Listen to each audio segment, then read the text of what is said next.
तस्वीरें भी एक बार दिखाते हैं कि इस समय लोकसभा में क्या चल रहा है। अब ऐसा लगता है कि अब सब वापस व्यवस्थित हो गया है और एक बार फिर उस प्रक्रिया की शुरुआत होनी है। चूंकि विपक्ष की तरफ से जब समय मांगा गया था कि 12 घंटे तक इस पर चर्चा हो, तब सरकार की तरफ से ये कहा गया था कि लगभग 6 घंटे तक होगी चर्चा, लेकिन कुल मिलाकर अब देखिए 12 घंटे से ऊपर ही होने को आए हैं।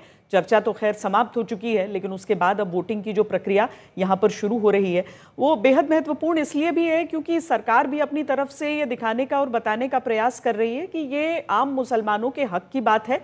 और मौसमी, जिस तरह से हम भी ये चर्चा कर रहे हैं कि हम प्रदर्शन की भी तस्वीरें देख रहे हैं इसके विरोध में, तो हम समर्थन में भी तस्वीरें देख रहे हैं, जश्न की भी तस्वीरें देख रहे हैं। सीए एनआरसी के मामले से अलग ये मामला इसलिए दिख रहा है क्योंकि यहाँ पर वाकई इससे पहले भी कई ऐसे मामले आए जहाँ पर या तो बाकी माइनॉरिटी बॉडीज जैसे चर्च की तरफ से कुछ राज्यों में ऐसा कह दिया गया जो समर्थन कर रहे थे वक्फ का, या फिर जैसे अजमेर शरीफ में नसरुद्दीन चिश्ती की तरफ से जो समर्थन कर दिया गया कि हाँ सरकार की तरफ से कदम अच्छा है, या फिर कई ऐसे मुसलमान जिनको पहले ही विवाद है वक्फ के इस मामले में। तो ऐसे अभी भी ऐसे धड़े हैं जो संशोधन का समर्थन कर रहे हैं। मौसमी, देखिए बिल्कुल श्वेता, इसमें सरकार की तरफ से और जो जेपीसी है उसने कहा कि लगभग 92 लाख यानी कि 92 लाख ईमेल्स और 4 लाख से ऊपर फिजिकल प्रेजेंटेशंस या फिजिकल ओपिनियंस लोग खुद अपनी देने आए, तो ये लगभग 1 करोड़ हो जाता है।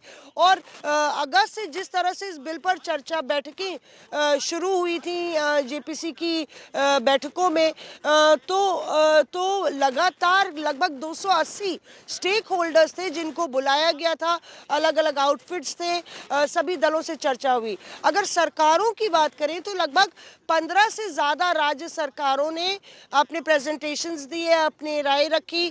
कई सरकारों ने ईमेल के जरिए राज्य सरकारों ने अपनी या तो विरोध जताया या सहमति जताई। तो एक तरीके से बीजेपी की तरफ से ये कोशिश थी कि अगर जेपीसी को हम लोग एक डेडलाइन दे रहे हैं, उसको एक एक्सटेंशन भी दिया गया डेडलाइन पे, लेकिन जिस तरीके से 7 महीने में जेपीसी ने अपनी रिपोर्ट दी, तो उसके बाद सरकार ने मजबूती से अपनी दावेदारी पेश की कि हमने इस पे पूरी लोकतांत्रिक प्रक्रिया का पालन किया।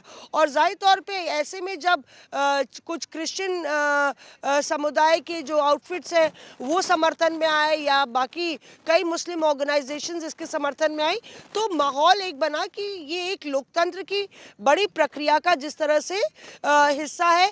आज हमने देखा संसद में खुद श्वेता की सैकड़ों मतलब बहुत सारे दर्जनों लोग और ख़ासतौर से महिलाएं आज आई थी बतौर विजिटर्स बन के।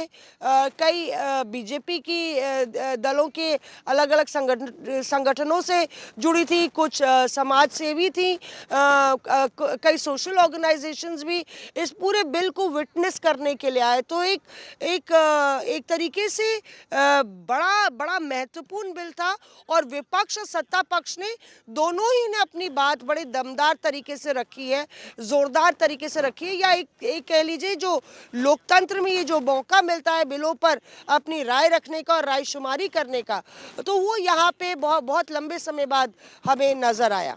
एक और बात जो सरकार को कम से कम बिहार चुनाव वाले साल में बहुत संतुष्ट करेगी वो ये है कि जेडीयू जिस तरीके से उसके साथ बनी रही इस बिल पर, क्योंकि बहुत कोशिश की गई विपक्ष की तरफ से कि प्रेशराइज किया जाए नीतीश कुमार को कि आपका सेक्युलरिज्म खतरे में आ जाएगा, आपके सेक्युलर क्रेडेंशियल्स हैं, ये बातें कही गई। लेकिन लल्लन सिंह जब खड़े हुए और उन्होंने कहा मुझे सर्टिफिकेट की ज़रूरत नहीं है जेडीयू को, कांग्रेस पार्टी की तरफ से या किसी की भी तरफ से, तो मुझे लगता है कि ये बातें करते हुए बीजेपी के आला कमान को बहुत राहत मिली होगी जब बिहार चुनाव वाले साल में ये चर्चा रहती है कि नीतीश कुमार कहीं वापस तो नहीं पलट जाएंगे।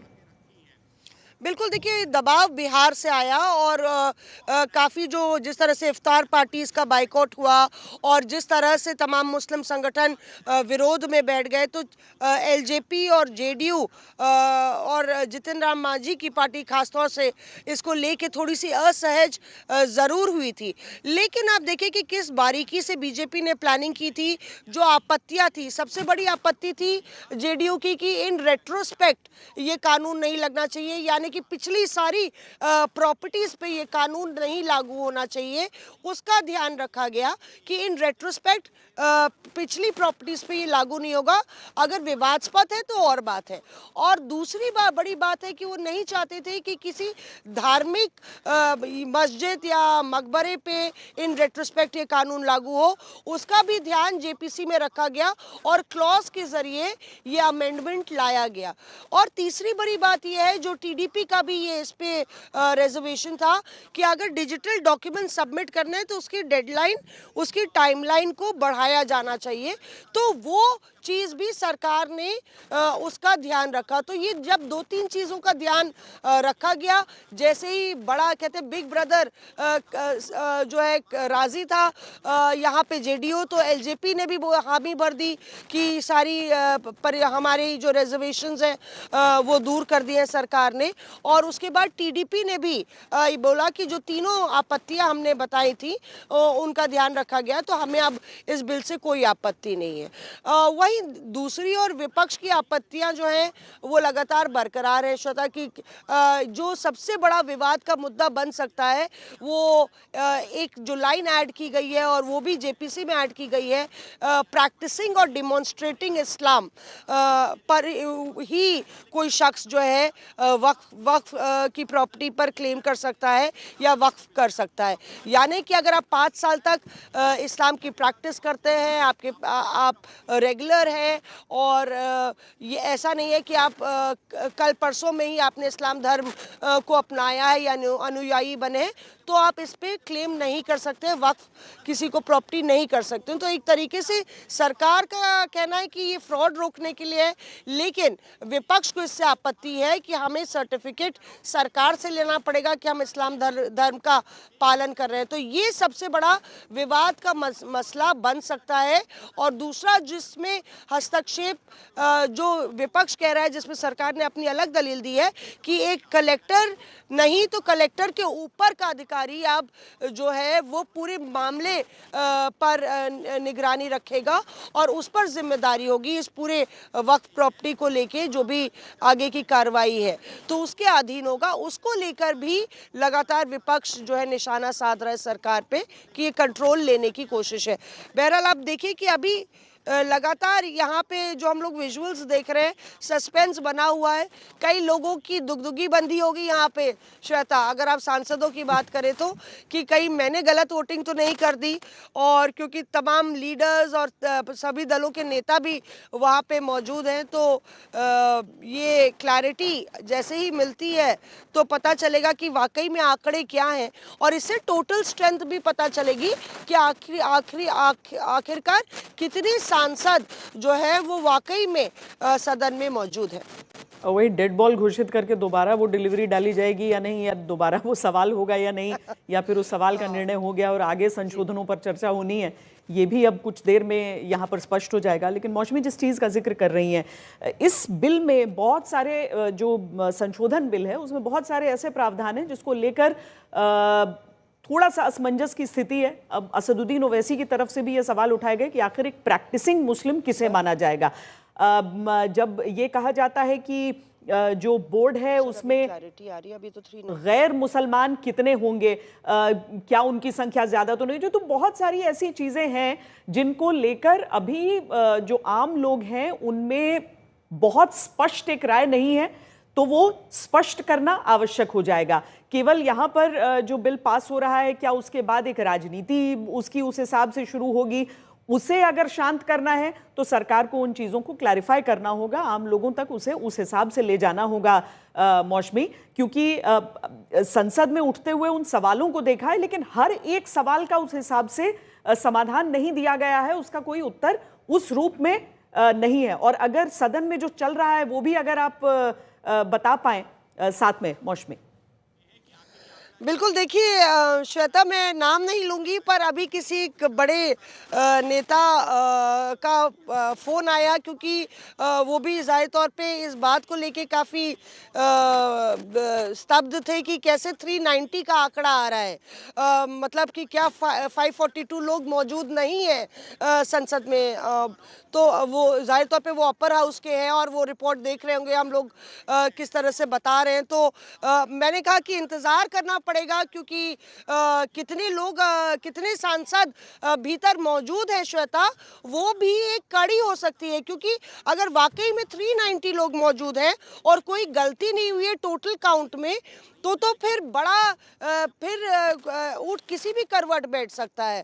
तो इंतज़ार करना होगा, क्योंकि अगर 390 है तो विपक्ष के ज़्यादा सांसद मौजूद हैं या सत्ता पक्ष के ज़्यादा मौजूद हैं, या फिर टोटल काउंट कुछ और बढ़ेगा, कितना बढ़ेगा, ये जो दांव पेच है ये पूरी कहानी को पलट सकता है। तो ये इंतज़ार करना होगा। आपने अगर आइज़ और नोज़ भी देखा था, हालांकि आइज़ की संख्या ऑलमोस्ट काफ़ी ज़्यादा थी, 50-60 ज़्यादा थी, लेकिन 390 जो है वो काफ़ी कम है। यानी कि लगभग आप जोड़ लीजिए 150 लोग सांसद जो है हाउस में मौजूद नहीं है। अगर ये जो शुरुआती आंकड़ा हम लोग ने ऑटोमेटिक वोटिंग के ज़रिए जो आंकड़े रिफ्लेक्ट हुए थे स्क्रीन में लोकसभा के, अगर वो देखें तो उसके मायने ही फिर और बदल जाते हैं। लेकिन अभी शायद काउंटिंग में कुछ वक्त लग रहा है, क्योंकि अगर ऐसा भी होता है जिसकी गलत ऑटोमेटिक मशीन से अगर गलत आपने वोट दबा दिया है, बटन दबा दिया है, माफ़ कीजिएगा, तो आपको पर्ची दी जाती है और फिर पर्ची में आप यस या नो का जो जवाब है वो पर्ची में आप भरते हैं। तो उसका मतलब ये है कि मैन्युअली आप पर्चियाँ कलेक्ट की जाएंगी। जिनकी वोटिंग गलत हुई है उनका पता चल जाता है, तो सिर्फ उनसे पर्चियाँ भरवाई जाती हैं और फिर पर्चियाँ भरवा के फिर उनकी काउंटिंग होगी। तो मैन्युअली काउंट किया जाएगा कितने यस हैं, कितने नो हैं और कितनों ने एब्सटेन किया है उन पर्चियों में, उस स्लिप में। और उसके बाद जो इलेक्ट्रॉनिक वोटिंग से जो एडिशंस है वो करके टोटल वोट काउंट निकाला जाएगा। तो मुझे लगता है जो प्रक्रिया में देरी हो रही है, जो समय लग रहा है, वो इसी बाबत लग रहा है। यानी दोबारा वो सेम प्रक्रिया नहीं होगी, मतलब वो पर्ची से ही होगा अब, या ये स्पीकर का निर्णय हो सकता है कि वो दोबारा उस सवाल के साथ इलेक्ट्रॉनिक वोटिंग ही कराएं? श्वेता, अमूमन मुझे नहीं लगता कि ये दोबारा प्रक्रिया होती है, क्योंकि जितने बाकी सांसद हैं ये बिल्कुल क्लियर कट आ जाता है कि किसी सांसद ने अगर देर में बटन दबाया है या दबाया ही नहीं है, तो ये क्लियर हो जाएगा। कौन सी, हर सांसद को अपना सीट नंबर अलॉट होता है, 1 2 3 4 5, इसी तरह से 542 तक।